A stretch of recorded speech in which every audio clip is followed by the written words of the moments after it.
ವಸ್ತುನಿಷ್ಠತೆ, ವಿಶ್ವಾಸಾರ್ಹತೆ, ನಿಖರತೆಗಾಗಿ ನೋಡ್ತಾ ಇರಿ ನ್ಯೂಸ್ ಪುತ್ತೂರು, ಜನಮನದ ಪ್ರತಿಧ್ವನಿ. ಶುಭ ಮುಂಜಾನೆ. ನಾನು ಶ್ರೀಮಾ.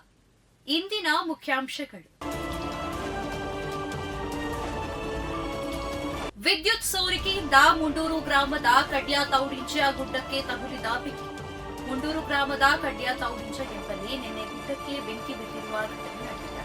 ವಿದ್ಯುತ್ ಕಂಬದಿಂದ ವಿದ್ಯುತ್ ಸೋರಿಕೆಯಾದ ಹಿನ್ನೆಲೆ ಬೆಂಕಿ ಹೊತ್ತಿಕೊಂಡಿದೆ ಎಂದು ಎನ್ನಲಾಗಿದ್ದು, ಸುಮಾರು 3 ಎಕರೆ ಪ್ರದೇಶಕ್ಕೆ ಬೆಂಕಿ ವ್ಯಾಪಿಸಿಕೊಂಡಿದೆ. ವಿಷಯ ತಿಳಿದ ಮುಂಡೂರು ವಲಯದ ಕಾಂಗ್ರೆಸ್ ಅಧ್ಯಕ್ಷ ಪ್ರವೀಣ್ ಆಚಾರ್ಯ ಸ್ಥಳೀಯರ ಸಹಕಾರದೊಂದಿಗೆ ಅಗ್ನಿಶಾಮಕ ದಳದ ಸಿಬ್ಬಂದಿ ಬೆಂಕಿಯನ್ನ ಸಂಪೂರ್ಣವಾಗಿ ನಂದಿಸುವಲ್ಲಿ ಯಶಸ್ವಿಯಾಗಿದ್ದಾರೆ. ಬಸ್ ಹಾಗೂ ಕಾರು ನಡುವೆ ಅಪಘಾತ, ಕಾರು ಚಾಲಕ ಗಂಭೀರ ಗಾಯ. ಖಾಸಗಿ ಬಸ್ ಮತ್ತು ಕಾರು ನಡುವೆ ಡಿಕ್ಕಿಯಾಗಿ ಕಾರು ಚಾಲಕ ಗಂಭೀರವಾಗಿ ಗಾಯಗೊಂಡ ಘಟನೆ ಮಂಗಳೂರು ಬೆಂಗಳೂರು ರಾಷ್ಟ್ರೀಯ ಹೆದ್ದಾರಿಯ ಬಿಸಿ ರೋಡ್ ಬಳಿ ನಡೆದಿದೆ. ಬಿಸಿ ರೋಡ್ ಕಡೆಯಿಂದ ಮೆಲ್ಕಾರ್ ಕಡೆಗೆ ಹೋಗುತ್ತಿದ್ದ ವಿಶ್ವನಾಥ ಅವರ ಕಾರಿಗೆ ಮೆಲ್ಕಾರ್ ಕಡೆಯಿಂದ ಬರುತ್ತಿದ್ದ ಬಸ್ ಡಿಕ್ಕಿ ಹೊಡೆದಿದೆ. ಕಾರಿಗೆ ಡಿಕ್ಕಿ ಹೊಡೆದ ಪರಿಣಾಮ ಕಾರು ಸಂಪೂರ್ಣ ನಚ್ಚುಗುಚ್ಚಾಗಿದೆ.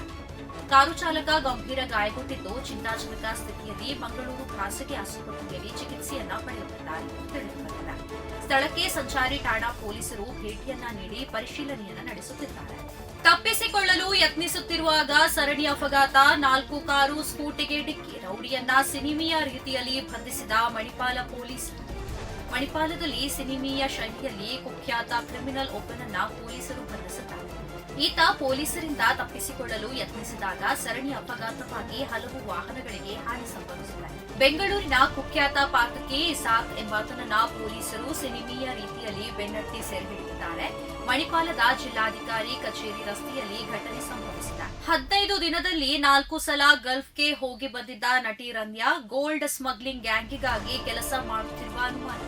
ವಿದೇಶದಿಂದ ಚಿನ್ನ ಕಳ್ಳ ಸಾಗಾಟ ಮಾಡಿದ ಕೇಸಿನಲ್ಲಿ ಸೆರೆಯಾಗಿರುವ ಕನ್ನಡದ ನಟಿ ರನ್ಯಾ ರಾವ್ ಹಿಂದೆ ಗೋಲ್ಡ್ ಸ್ಮಗ್ಲಿಂಗ್ನ ವ್ಯವಸ್ಥಿತ ಜಾಲವೊಂದು ಇರುವ ಬಗ್ಗೆ ಡಿಆರ್ಐ ಅಧಿಕಾರಿಗಳು ಅನುಮಾನ ವ್ಯಕ್ತಪಡಿಸಿದ್ದಾರೆ. ಈ ನಟಿ ಕಳೆದ 15 ದಿನಗಳಲ್ಲಿ 4 ಬಾರಿ ಗಲ್ಫ್ ದೇಶಕ್ಕೆ ಹೋಗಿ ಬಂದಿದ್ದಳಂತೆ. ವಿಮಾನ ನಿಲ್ದಾಣದಲ್ಲಿ ಹಿರಿಯ ಅಧಿಕಾರಿಗಳು ಬಳಸುವ ಆಫಿಷಿಯಲ್ ಪ್ರೋಟೋಕಾಲ್ ಸರ್ವಿಸ್ ಬಳಸಿ ಸೆಕ್ಯೂರಿಟಿ ಚೆಕ್ನಿಂದ ತಪ್ಪಿಸಿಕೊಳ್ಳುತ್ತಿದ್ದರು. ಪ್ರತಿ ಬಾರಿ ಚಿನ್ನ ಕಳ್ಳಸಾಗಾಟಕ್ಕೆ ಹೋದಾಗಲೂ ಒಂದೇ ರೀತಿಯ ಬಟ್ಟೆ ಹಾಕಿಕೊಂಡು ಹೋಗುತ್ತಿದ್ದರು. ಬೆಲ್ಟ್ನ ಒಳಗೆ ಚಿನ್ನದ ಗಟ್ಟಿಗಳನ್ನ ಇಟ್ಟುಕೊಂಡು ಆ ಬೆಲ್ಟ್ ಹೊರಗೆ ಕಾಣದಂತೆ ಬಟ್ಟೆ ಹಾಕಿಕೊಂಡು ಬರುತ್ತಿದ್ದಳು ಎಂಬುದನ್ನು ಅಧಿಕಾರಿಗಳು ತನಿಖೆಯಿಂದ ಪತ್ತೆ ಹಚ್ಚಿದ್ದಾರೆ. ಇಷ್ಟು ನಾಜೂಕಾಗಿ ಚಿನ್ನ ಕಳ್ಳ ಸಾಗಾಟ ಮಾಡಬೇಕಾದರೆ ಇದರ ಹಿಂದೆ ಸ್ಮಗ್ಲಿಂಗ್ನ ದೊಡ್ಡ ಗ್ಯಾಂಗ್ ಇರಲೇಬೇಕು ಎಂದು ಅಧಿಕಾರಿಗಳು ತರ್ಕಿಸಿದ್ದಾರೆ. ಪ್ರತಿದಿನದ ಸುದ್ದಿಗಳಿಗಾಗಿ ನೋಡ್ತಾ ಇರಿ ನ್ಯೂಸ್ ಪುತ್ತೂರು, ಜನಮನದ ಪ್ರತಿಧ್ವನಿ. ಧನ್ಯವಾದಗಳು. ವಸ್ತುನಿಷ್ಠತೆ, ವಿಶ್ವಾಸಾರ್ಹತೆ, ನಿಖರತೆಗಾಗಿ ನೋಡ್ತಾ ಇರಿ ನ್ಯೂಸ್ ಪುತ್ತೂರು, ಜನಮನದ ಪ್ರತಿಧ್ವನಿ.